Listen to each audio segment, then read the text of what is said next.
Hello, this is Attorney Akla Mercy, and this is your Mercy Moment. Today, I'm going to read an excerpt from one of my favorite books, Black Like Me, by John Howard Griffin. It was published in 1960. Here is the summary. In the deep South of the 1950s, journalist John Howard Griffin decided to cross the color line. Using medication that darkened his skin to deep brown, he exchanged his privileged life as a Southern white man for the disenfranchised world of an unemployed black man.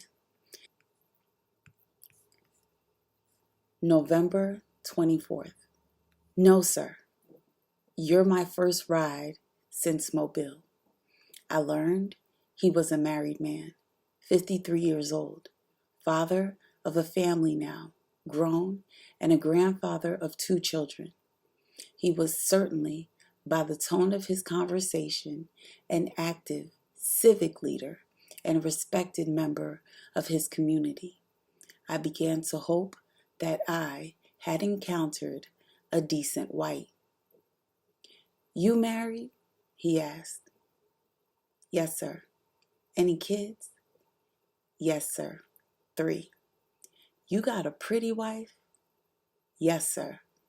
He waited a moment, and then, with lightness, paternal amusement, she ever had it from a white man?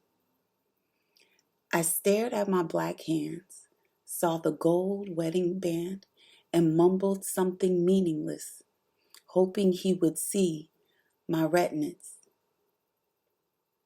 He overrode my feelings, and the conversations grew more salacious. He told me how all of the white men in the region craved colored girls. He said he hired a lot of them for housework and in his business. And I guarantee you, I've had it in every one of them before they even got on payroll. A pause. Silence above humming tires on the hot top road. What do you think of that? Surely, some refused. I suggested cautiously. Not if they want to eat or feed their kids, he snorted. If they don't put out, they don't get the job.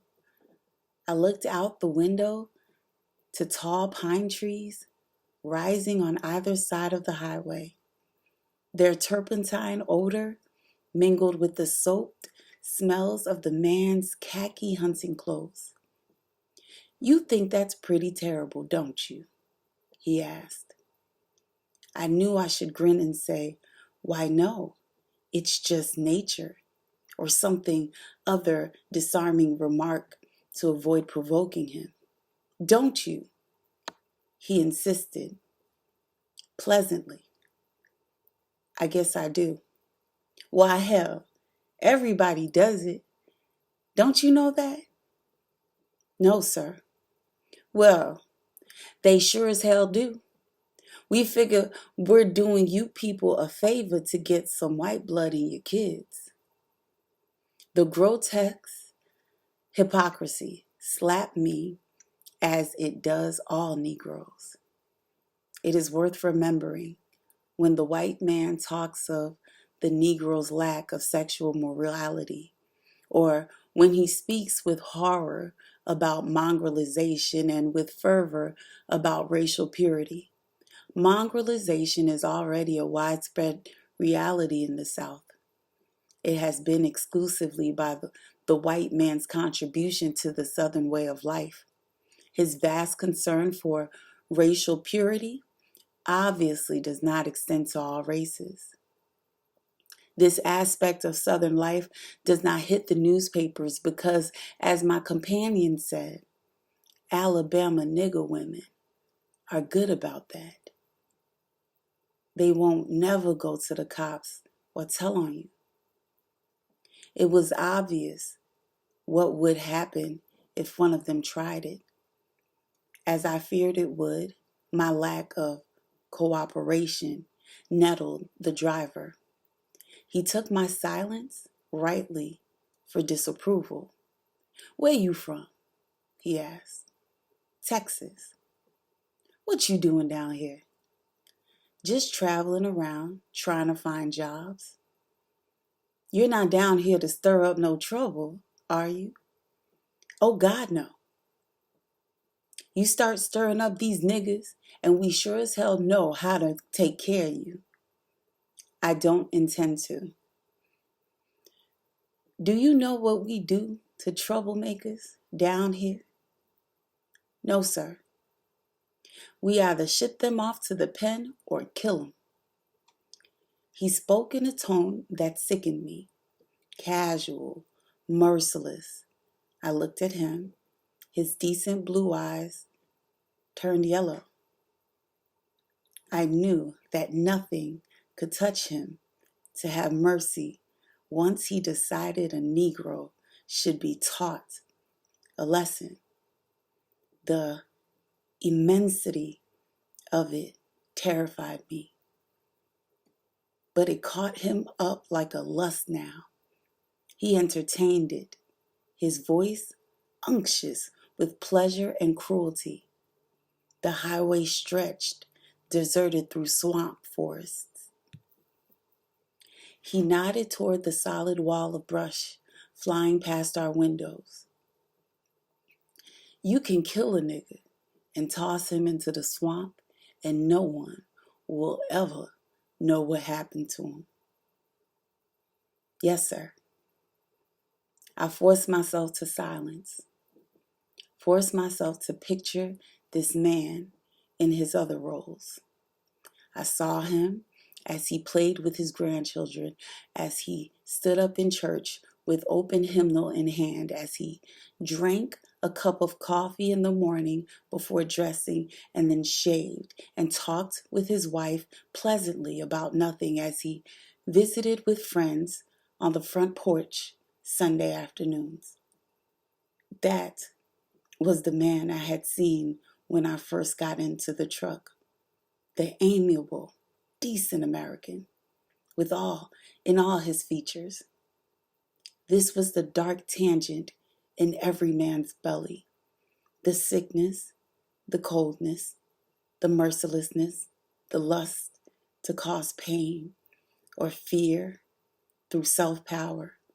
Surely not even his wife or closest friends had ever seen him like this.